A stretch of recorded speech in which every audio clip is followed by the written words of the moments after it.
of the Black Financial Podcast. I am your host, Lawrence Watkins. I am the founder and CEO of Great Black Speakers Bureau. I'm also the president and chief operating officer of the Black Business School. Today we have a very special guest. We're here with Candice Ledbetter. Candice is a PR and visibility strategist at CNBetter Media. It is a boutique public relations agency that specializes in media relations, content strategy, personal branding, and experiential marketing. You can find out more about her company at cnbettermedia.com. That is cnbettermedia.com. And today we're talking about how to use your story for greater visibility, whether that be in the media, the workplace, anywhere that you actually want to be seen. So, Candice, how are you doing today? I am wonderful. Thank you for having me, Lawrence. It is my pleasure for you to be here. Yay! So, can you tell the audience a little bit more about what you do and how you've gotten started, I guess, in this career and your story leading up to this point? Sure. So, as Lawrence mentioned, I am a PR and visibility strategist. And I will have to say that my background in PR actually came from the entertainment side of things. So, I have had the pleasure of working with a multitude of film studios and television networks, from Disney to Fox Searchlight to A24 and Bleecker Street, who are some of the new ones, and a ton of others, to work on their major films. So if you've seen films like Birth of a Nation, or if you've seen War of the Planet of the Apes and Transformers Age of Extinction, or even I Am Not Your Negro, which was an award-winning, Oscar-winning documentary, those are just some of the films that I've had the pleasure of working on. And what I do for those films, if you notice, whenever a new film or a new show is about to come out, you start to see the cast members go around to, the Today Show and then Daily Show with Trevor Noah, and they just do their media rounds. I'm usually part of that team that books that talent for those press interviews. So I'm the liaison to help connect the dots between the talent and the shows. And it has really been a great journey. My journey actually, believe it or not, started as an 8th grade language arts teacher, which is a total career move. But an 8th grade language arts teacher, and also a radio show producer. So when I finished teaching, I moved into radio, and I produced here in Atlanta. If anybody knows of V103, which is the top radio station here in Atlanta, did a couple of shows for V103, and then moved into PR from there. And once I got into PR, especially with my personality and my writing skills, it was a no-brainer. It was a no-brainer. That's interesting. So, did you go to school for education, like college, that type of thing? So I went to Virginia State University, shout out to HBCUs. Right. And my major was actually English mass communications with a concentration in radio, television, broadcasting. So I always knew that entertainment was in my future. I didn't know if I was going to be the one entertaining or if I was to be the one working behind the scenes, and actually I do a little bit of both, so I'm happy about that. But when I was teaching, I loved teaching, but I knew that there was something more that I was supposed to be doing. And when I made the transition into the entertainment space, it just kind of all married together. And it's funny how and I'm sure you and other people who are tuning in can attest to this. Every single step plays into where you land. My teaching experience, my radio show experience, and even now my PR experience, it all comes together. And I see when I look back that I had to do these things in order to get here. So I definitely feel like it's definitely the right track for destiny. So yeah. Oh, tell me about that transition. What did that transition look like? And were there any, I guess, road bumps that you had to, I guess, go across to make that transition from being a teacher and all your previous experience to what you're doing right now? Yes. I would say the biggest roadblock, or road bump, as you said, for the transition is 2 words. Number one, comfort, and number two, fear. So when it comes to comfort, we're all used to our nice little paychecks every 2 weeks and 401ks and health benefits and stuff like that. And, being a teacher, we have summers off, we have snow days off, we have all kinds of time off, and still get paid. And then when I transitioned from teaching to radio, it was definitely a pay cut, believe it or not. And so, getting a cut in pay, but going after, what is in your heart to do, had a little bit of fear there, but then it was like, you know what, but I'm still getting paid every 2 weeks and I'm good, we making it. But then the transition from radio to PR was a total shock. Shock as in fear. For the heart of it, it was the next step. It was clear. It was there. But and I knew it in my spirit. I had to do it because this was where I was going. But the fear was not having that 401k, and then also not having the every 2 weeks pay. I thankfully was able to shift into something that paid me once a month. But then when that situation became a no sleep gang situation, and I had to make some determinations on, okay, how am I moving forward in this? And I ended up leaving where I was from that PR transition. Then it was like, oh shoot, what are we going to do now? And so fear definitely played a part in that, because I was not used to this, number one, this freedom, being able to actually make a schedule for myself or do the work whenever I could get to it, which should be a good thing. But when you don't have that financial backing, it was like, I made the wrong decision. But when I finally took the time to really sit down, think through how I was going to move forward and what I was going to do, then everything became clear. And then just recognize that was, I always say, God's way of pushing me into entrepreneurship. So, and here Yeah. I am as an And here entrepreneur. you are. So here you are as an entrepreneur, and you're helping. So a boutique public relations agency that specializes in media relations, content strategy, personal branding, and experiential marketing. And I listened to Yes. you tell your story, and how clear you tell your story, and the positive vibes and energy that you have when you actually speak it. So I want to transition and talk a little bit more about the audience in terms of why does, I guess the very first question is, why is it important for audience members or people who are listening today to learn how to tell their story better? So when I work with clients, one of the first things that we talk about is your story and why it's important. And I always say, I have this saying, I'm actually going to get a t-shirt made about this. But the saying is, you are more than your zone of genius. You are also your testimony. You're more than your zone of genius. You're also your testimony. And let me tell you why that's important. In what we do as publicists, our job is to tell your story, right? We are the storytellers. We are the people that have to package you and make you sound good and make our pitches persuasive to get the media to want to talk to you, right? And that's why you hear a lot of people say, PR is not guaranteed.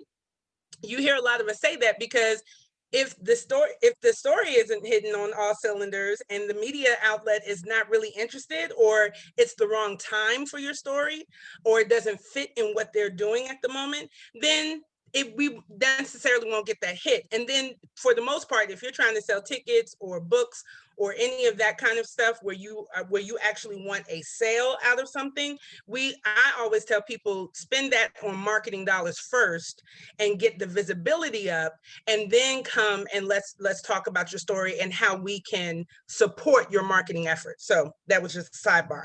But again, we are the storytellers, and the power of your story is what connects with the audience that you're trying to reach, right?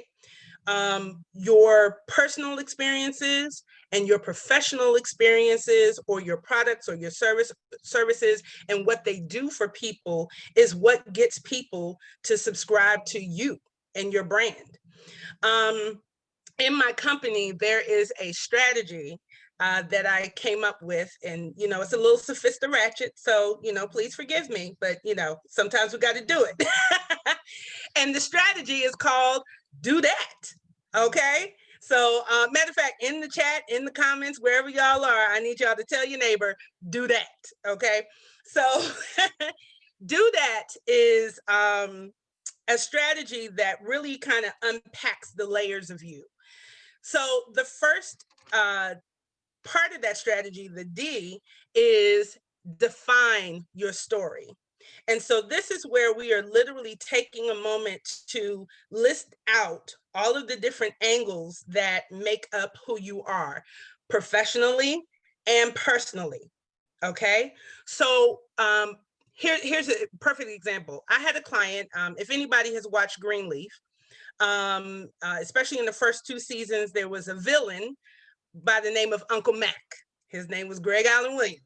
He was my client for a couple of years, and he came to me because he had just landed the show and he was looking for a way to amplify his presence on social media and really engage with new audiences.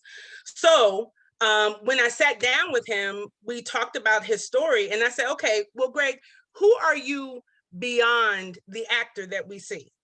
What is there else about you? And he begins to tell me that he has owned a thriving acting school in Atlanta, Georgia for over 20 years. Who knew?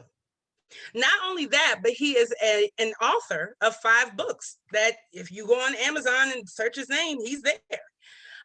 Who knew? And then also, he told me that during the LA riots, he was given a Medal of Honor from the city of Los Angeles for saving a man's life. And you have to understand that this is not just a random act of saving a life. This is, anytime they talk about LA riots, there's aerial footage of him saving his life that they show every single time. And I'm sitting there like, that was you? And that's the part, if you see the man in his car in an intersection, he was pulled out and beat. There was a Black man that ran across the street to go save him, and that was Greg Allen Williams. And so, just ironically, that year that he and I were working together was the 25th anniversary of the LA riots. So forget the fact that you are an actor. Let's talk about this and maximize the moment. And sure enough, we got him CNN, we got him Tom Joyner Morning Show, and a whole host of other media opportunities for that personal experience, his personal story.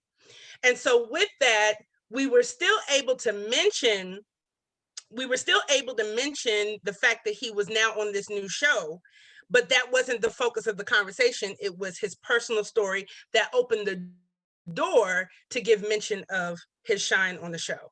So that's what I mean by defining your story. So definitely, if you're at home, take time to sit down and list out all of the different angles.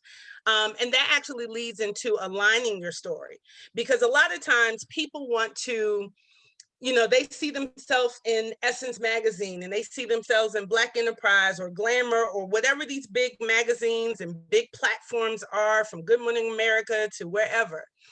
And a lot of times you have to really take your time in studying those outlets and the audiences that they're providing content to. Because what you may find is that, yeah, you do want to be in GQ magazine, but are they really putting out content that applies to the type of content that you're trying to put out? So you have to take time to really pay attention to that. And not only that, but then also the people who are writing the content, who's providing the content, the contributing writers, the staffers, the editors. Find those people and follow them online and get here. One tactic that I always use, which I still do it to this day, maybe not in COVID, but a tactic that I always use is going to bookstores. I go to Barnes and Noble all the time, and I go straight to the magazine section, and I pull out a couple of magazines just to kind of see what the content is, what the sections are, and where my clients fit in. You can do the very same thing. And then you grab those names of those people, pull out your phone while you're sitting there, and follow them on Twitter, follow them on Instagram, follow them. And then finally, I would say the T in the strategy is time your story. So y'all know that there are many national, daily, weekly, monthly observances and special days and all, ice cream day and mentoring day and scratch your head day, all of that stuff.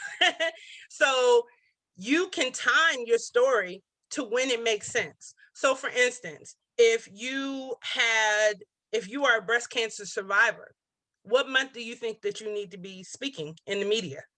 October, right? If it's Black History Month and you just created this great innovative product that's going to change the game for an industry, you're making history. So you need to be speaking as a new face in Black history. So February is your month. So you have to, create a content calendar, create some type of yearly view where you can map out all of these days and all of these experiences so that you can figure out where you can plug in, and then also your special promotions or events that you're having. I know that was a mouthful, but that's Yeah, but that's no, to I do mean, that. the skill of a great interviewer is just knowing to be quiet and let good content flow. So yeah, do that or do that. Excuse me. Do So that. define, Align align, and time. and time. Yes. Yeah, no, I think that's excellent. And just for people who are just tuning in, I'm here with Candice Ledbetter. Candice is a PR and visibility strategist at CNBetter Media. It is a boutique public relations agency that specializes in media relations, content strategy, personal branding, and experiential marketing. You can find out more about her company at cnbettermedia.com. That is cnbettermedia.com. And today we're talking about how you can use your story for greater visibility as Yes. well. So if you all like this video and like what Candace is talking about, please press the thumbs up button. Please make sure that you share this video and subscribe to the Black Financial channel if you would like to receive more financial content like the content that we're producing today here with Candace. Candace, and I think Yes. that's a great framework that you have in terms of do that. I want to talk a little bit more about just your experience in the entertainment industry and how that relates Mm-hmm. to people in thinking about their stories as well.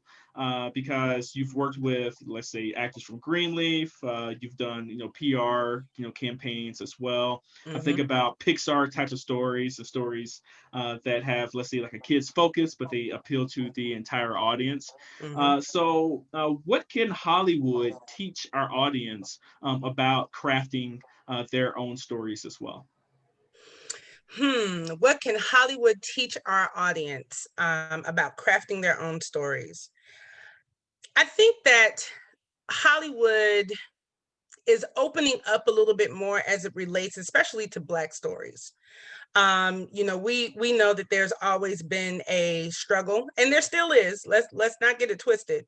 There are still some barriers that still need to be crossed when it comes to telling uh, a multitude of stories, and not just Black stories, but Hispanic and Asian and all types of races and cultures. But I do think that, at least for us, there is now a demand. And, we can thank people like Tyler Perry for that. We can thank people like even Chadwick Boseman and the whole cast of Black Panther, who really put it on the map, So I think that what Hollywood teaches us about our stories is to be authentic and to be daring about telling our stories.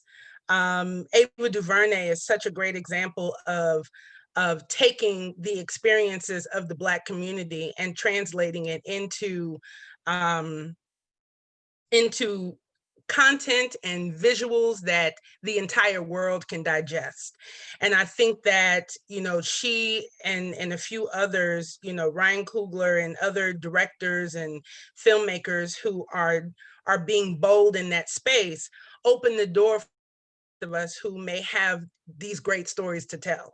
And one thing that I have a mentor, a business mentor named Lamar Tyler, and with the traffic sales and profit community. And Lamar always talks about the gatekeepers are gone.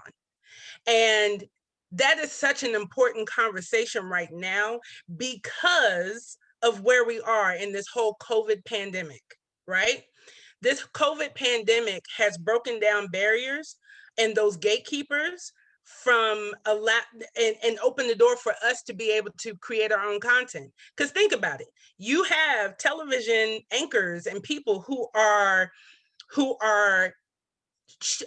recording themselves on Zoom to do their television shows. So that is a gatekeeper. We don't have to go to the studios anymore. We can use our smartphones to record ourselves. We can use our smartphones to not just take amazing pictures, but to actually make whole movies. I call it cell phone cinema. So so those are those gatekeepers that, the barriers are gone. So there's no excuse for us not to create. You have platforms like Zoom and YouTube where you can actually put your content out there, So that's what I think Hollywood is recognizing that, but we are recognizing it even more and starting to embrace those freedoms to create more of our stories. Yeah, well, I mean, I think that's an important point about Lamar. Of course, Lamar's an excellent friend of ours at the Black Business School and the Black Financial Channel, and I like that what you talk about in terms of the gatekeepers being gone, and it makes me think about what you talked about earlier in terms of starting with marketing and then moving to PR. So starting with marketing to build your buzz, and then moving to, I guess, exposure through public relations. I want you to expand upon that because what is the value of PR currently, and then is it still as valuable since the gatekeepers are now gone? So do you really need Essence or Ebony or the New York Times or whoever to actually tell your story if you can go out and reach these audience directly? So what is your opinion about that? Yes, you still do need these media platforms, and the main reason why is because they have the audience that you're trying to get to. So when we are creating our content or we're creating these stories and amplifying those, we literally have to start at an organic level. The whole purpose of using media platforms is because they have done the work already. That's why we pay attention to who consumes their content, because if they match our customer avatar, then we still need to plug in and build relationships with those outlets to help amplify our own stories. So yeah, they are definitely still necessary. When you tell the story, we talked about your do that model, define, align, and time, right? But that doesn't necessarily talk about the delivery of your story to these media outlets in regards to how to best communicate amongst those three strategic points. So can you talk about that from just a technical standpoint? How can the audience get better at actually telling their story in terms of speaking it, or maybe it's writing it? But what tips do you have for them to get better at that particular thing? Gotcha. So I would say that when you are crafting your story and bringing it all there are two things I want you to really tap into when it comes to story. Number one, I want you to tap into, a couple of things. Number one, tap into the authenticity, okay? Be authentic, be you, tell the truth. No fluff, just be you, be raw, and just be authentic. Number two, don't be afraid of emotion. When you watch a good movie, and that movie, whether it is making you laugh or making you cry, it is tapping into your emotions, and it makes you connect, and that keeps you watching that movie over and over and over again, okay? Because I'm pretty sure that y'all have seen The Notebook 1,500 times. All right, even Black Panther. I've seen Black Panther more than I can tell y'all, and watched it again when it was played, after Chadwick's passing. So the thing about it is, those things that feel good and they empower you, and it's tapping into our emotions and connects us to that story. Another thing that I would say is, even though you're telling the story and you're adding in the emotion, be succinct. don't write a whole, I mean, unless you're going to write a book, put all that in the book, but come together with a briefer version for the media. One thing about communicating your story to the media, this kind of ties into pitching, which is what we do on a daily basis. When we pitch, we do not tell your whole story in the email. Okay, it is short, it is sweet, it is to the point. And sometimes it may be, hey, Lawrence, I have a client I saw this news story that happened the other day. I have a client that's dealing with this very same thing. Would love to talk with you about it and see if it fits the stories that you're looking to tell this month. Okay, that's as short and sweet as it can get. Now, there are instances where we do add a couple of layers to it, but we keep it short and sweet to pique the interest of the person that we're pitching. The idea is to grab their attention and kind of put some teasers in there and open the door to have a deeper conversation.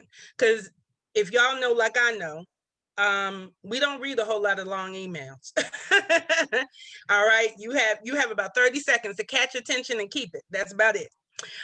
So you want to make sure it's short and sweet. And then when you do talk with them, have specific talking points that really hit on the core pieces of your story, so that they can tell you what more they need and how and if it fits. Hopefully that answered. Yeah, no, they answered that question, and also, I guess most of the next question in terms of how does one go, and this is my last question of the segment, how does one go about finding these media opportunities? So you stated, make the email short, sweet, have the key points of your story ready, that type of thing. But if one wants to start getting covered in, let's say, national or local media? Most people want to get it covered in national media, right? To start out with, but what would you talk about, or what advice would you give to a person who wants to start using media as a way to grow their business? So first and foremost, I would say start locally. Wherever you live and work, wherever you reside, start locally. Because I would dare say that local affiliate television stations and radio stations and newspapers, they're hungrier for stories to tell. Everybody in media is hungry for great stories, but when it's on a local level, it's even greater, especially for your local affiliates. So I would start local. And then when you start local, make sure that you are targeting, like say if like here in Atlanta, we have the AJC. So if I have a specific story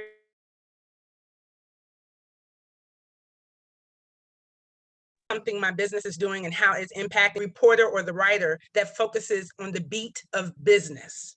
So you want to be specific, and when you target that person, you're able to get more coverage that way.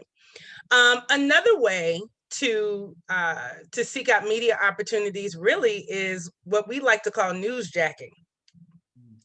And newsjacking is simply where you're watching the news, and for instance, if Donald Trump is talking about the America does not need any anti-American diversity training, and you are a diversity expert, then you need to be calling up TV stations, HLN, CNN, local radio, local TV, and talking and saying, hey, I saw this, I saw the coverage that you did on Donald Trump saying that we don't need diversity training.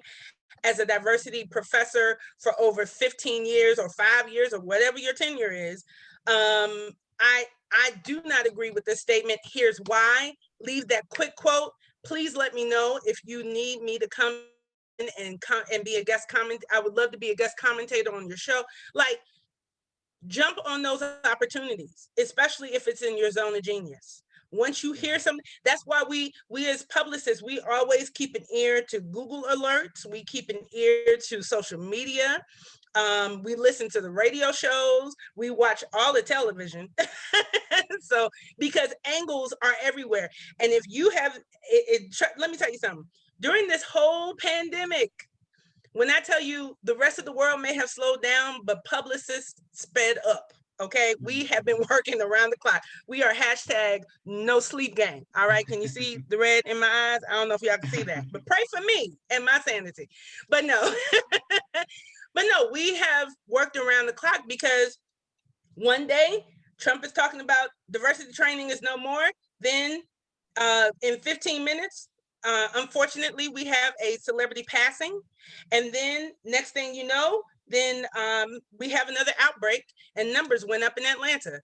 And then next week, Kamala Harris is announced as a vice presidential running mate. So it's like, oh my gosh. And how do you keep up with that? You have to. And that's where you can find where you fit in. All right. So thanks, Candice, for dropping gems. We're here with Candice Ledbetter. Candice is a PR and visibility strategist at CNBetter Media. It is a boutique public relations agency that specializes in media relations, content strategy, personal branding, and experiential marketing.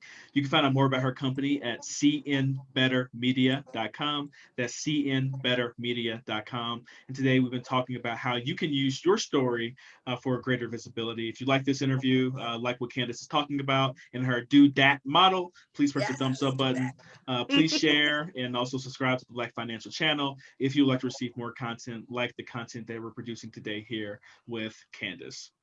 All right, Candice, we're in our last segment. So tell the audience how they can get in touch with you. What's the best places to reach you? Awesome. So, of course, you can find out more information about my company and what I do at cnbettermedia.com. And then you can also find me on social media. My business handles on Facebook, Instagram, and Twitter is CNBetter Media, and that's it. All right, perfect. So to end this interview, I have 5 rapid fire questions for you, and just tell me the first thing that comes to your mind. All right. Number 1, what is your favorite business book of all time? Oh my gosh, it's sitting right here. Clockwork. Michael Michalowicz. Okay, I've seen that a lot. So Clockwork by Mike Michalowicz. Yeah, so he's the author of Profit First as well. Yes. But that book's all about, I guess, business systems. Is that correct? Changing my life. Yes, it is. Change your life. Perfect. Are there any, I guess, CEOs or companies that you're currently following right now so that you can emulate into your own business? Actually, yes. So there is a publicist who has been in the industry a very long time, and I'm really enjoying her accelerator program. Her name is Jen Burson. She's out of California, and we always talk about how when you're trying to grow, you go after or follow the people that are already where you're trying to be. So she's been excellent. And then also, of course, Lamar Tyler, great business leader and client who I have enjoyed and totally learned a lot from him and the TSP community. So yeah. Okay. Number 3, who is your favorite historical figure from Black history? Oh, wow. Is it fair to choose one? Oh my goodness. Favorite Black history. Gosh, I would have to say Dr. Martin Luther King. And the reason why I say that is because, we are in a time where we are literally reliving civil rights right now, to me. I have to say that if there's if I wish that anybody from Black history could come back, it would be Dr. Martin Luther King, because I feel like his life was cut short and there was so much more that I think he could have brought to the entire world to help us to maybe we would not be in the situation that we're in right now. We can't save it all, but I think that had he been able to live longer, maybe there would have been more change and more concrete change as opposed to just the cosmetic change. So yeah. All right, and you live in Atlanta, so that makes sense as well. Exactly. Number 4, how many hours of sleep do you get at night? You've alluded to it, but how many do you get? You know what? I think I counted 2 minutes before I got on this interview with you, Lawrence. No, how many hours of sleep? It's funny because normally I go to bed around 2, wake up around 6, but so that's about 4 hours of sleep. But I will say that I have been shifting my sleeping pattern. So I am on this mission to wake up at 5 o'clock every morning and go to bed at least by 10 o'clock every night. So that's my mission. I'm not saying it's working, but pray for me. Perfect. Yeah, we definitely pray for you with that sleep. So Thank you. my last question is, if you can go back in time and speak with your 20-year-old self, what advice would you give? Oh my gosh. Be authentic to what moves you. That's what I would say to my 20-year-old self. And I say that because there was a large portion of my life where I kind of felt like I lived it for other people, as opposed to living for me, especially when it came to my career. I was doing what people were telling me should do. Oh, you would be great doing this, and oh my gosh, your personality, the kids would love you, and they did. It proved itself, but my heart and my soul was crying out for something different.